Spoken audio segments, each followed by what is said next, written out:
스마트폰을 사용하다 보면 가끔씩 한자를 입력해야 되는 경우도 있습니다. 주변에서 보면 직접 촬영한 사진 위에 좋은 시를 입력해서 지인들한테 보내는 경우가 있습니다. 시의 내용 중에서 중요한 부분에 한자를 꼭 입력하고 싶은 경우도 있고 짧은 문장이지만 한자를 입력해야 되는 경우도 있습니다. 가끔은 본인의 이름을 한자로 입력해서 보내야 되는 경우도 있고 여러 이유들로 가끔씩 한자를 필요로 하는 것 같습니다. 그런데 키보드에서 한자키를 찾아보면 한자키가 보이는 경우도 있고 지금처럼 보이지 않는 경우도 있습니다. 한자키가 보이지 않을 때는 여러 가지 방법으로 한자를 입력하는 방법이 있습니다. 키보드에 특화되어 있는 앱을 설치하게 되면 한자뿐만이 아니라 다양한 기능을 활용할 수 있게 됩니다. 지금은 앱을 이용해서 한자키를 표시하는 것이 아니고 지금 보이는 상태에서 한자키만 표시하는 방법을 알아보겠습니다. 키보드에 한자키를 표시하기 위해서 키보드에서 쉼표키가 있는지 찾아봅니다. 쉼표키의 위치는 어떤 키보드를 사용하느냐에 따라서 위치가 다를 수가 있습니다. 쉼표키를 찾았으면 쉼표키 위에서 길게 꾹 누릅니다. 바로 위쪽으로 여러 키들이 표시됩니다. 여기에서 한자를 터치합니다. 키보드에 한자가 표시됩니다. 한자를 자주 사용하는 분이라면 한자키를 지금처럼 이렇게 표시하면 사용하기에 편리합니다. 그리고 한자를 사용하기 위해서 키보드 앱을 설치하려고 했는데 용량이 부족해서 설치를 못하는 경우도 있습니다. 이럴 때에도 한자키를 지금처럼 키보드에 표시해서 사용하시면 되겠습니다. 키보드에 한자키를 표시했는데 다시 쉼표로 표시하고 싶으면 한자키 위에서 길게 꾹 누릅니다. 바로 위쪽으로 여러 키들이 표시되고 여기에서 쉼표를 터치합니다. 다시 한자키에서 쉼표키로 돌아옵니다. 한자키를 사용하는 방법을 알아보겠습니다. 한자로 입력하고 싶은 내용을 키보드에서 먼저 한글로 입력합니다. 한글로 입력하는 내용은 단어를 입력해도 되고 문장 전체를 입력해도 됩니다. 그 다음에 한자로 변환하게 됩니다. 그러니까 순서는 한글로 먼저 입력하고 입력한 한글을 한자로 변환하게 됩니다. 그런데 한글로 문장 전체를 입력했다고 해서 문장 전체가 한꺼번에 한자로 변환되는 것은 아닙니다.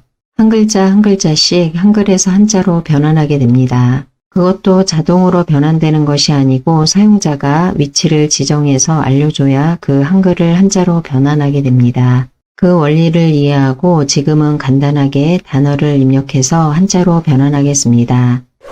한글로 지식이라고 입력할 건데 지식을 한꺼번에 입력해도 되고 지자 따로, 식자 따로 입력해도 됩니다.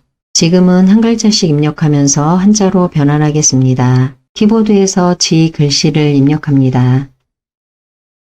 지 글씨가 입력되고 커서는 지 글씨를 기준으로 바로 오른쪽 뒤에서 깜빡입니다. 이 상태에서 키보드로 이동해서 한자키를 터치합니다.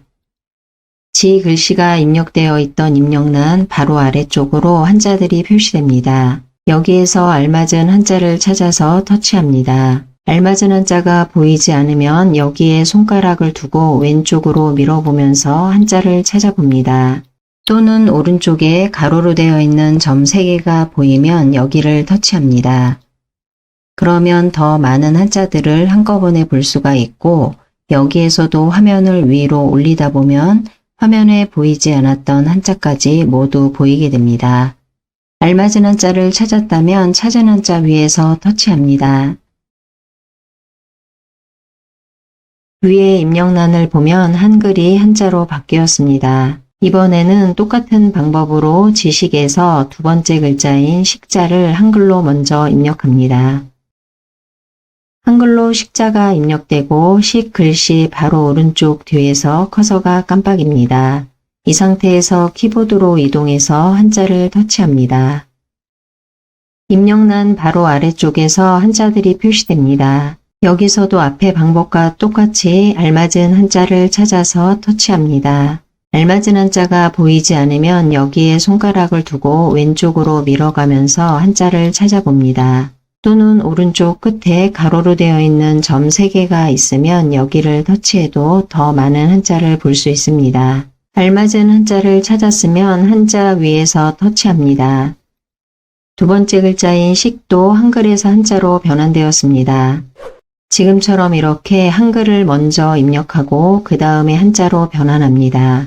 그런데 가끔 가다 보면 지원되지 않는 한자도 있는 것 같습니다. 그리고 지금처럼 한글을 한 글자씩 입력하고 바로 한자로 변환하는 것이 아니고 단어나 문장을 입력하고 한자로 변환할 때도 있습니다. 이럴 때 중요한 것은 깜빡이는 커서가 어느 위치에 있느냐입니다. 커서가 있는 곳을 기준으로 해서 바로 왼쪽에 있는 글자를 변환한다고 인식합니다. 예를 들어서 지식이라는 한자 뒤쪽으로 스페이스바를 눌러서 공백을 넣어 보겠습니다. 한 칸 공백을 주는 키는 스페이스바로 지금 이 키를 터치합니다.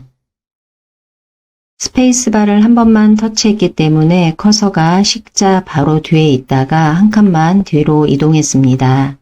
그래서 지금은 커서를 기준으로 왼쪽에는 어떠한 글자도 없는 상태입니다. 즉 공백 하나만 있는 상태입니다. 이 상태에서 키보드로 이동해서 한자를 터치합니다. 한자 키를 몇 번 터치해도 입력란 바로 아래쪽으로 표시되는 한자가 없습니다. 앞에서 설명드린 것처럼 커서를 기준으로 왼쪽에 있는 글자를 기준으로 해서 한자를 찾아줍니다. 그런데 지금은 커서를 기준으로 왼쪽에 글자가 없고 공백이 있기 때문에 한자를 찾지 못하고 있는 상태입니다. 그래서 키보드에 있는 한자키를 여러 번 터치해도 입력란 바로 아래쪽으로 한자가 표시되지 않습니다. 지금 영상에서처럼 한 글자씩 한글로 입력하고 한자로 변환할 때는 한글 바로 오른쪽 뒤에서 커서가 깜빡이기 때문에 바로 한자를 터치해도 한자가 표시됩니다. 그런데 문장을 모두 입력하고 한 글자씩 한자로 변환하기 위해서는 커서 위치를 잘 잡아줘야 하는데 터치를 했을 때 공백 뒤에 터치하게 되는 경우가 있습니다.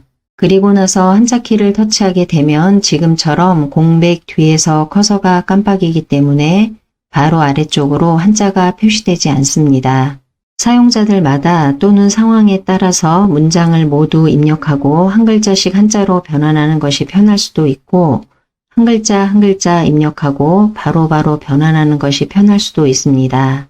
중요한 것은 한글을 한자로 변환할 때 변환하고자 하는 글자 바로 오른쪽 뒤에서 커서가 깜빡이고 있어야 합니다. 그리고 나서 한자키를 눌러 한자로 변환하면 되겠습니다.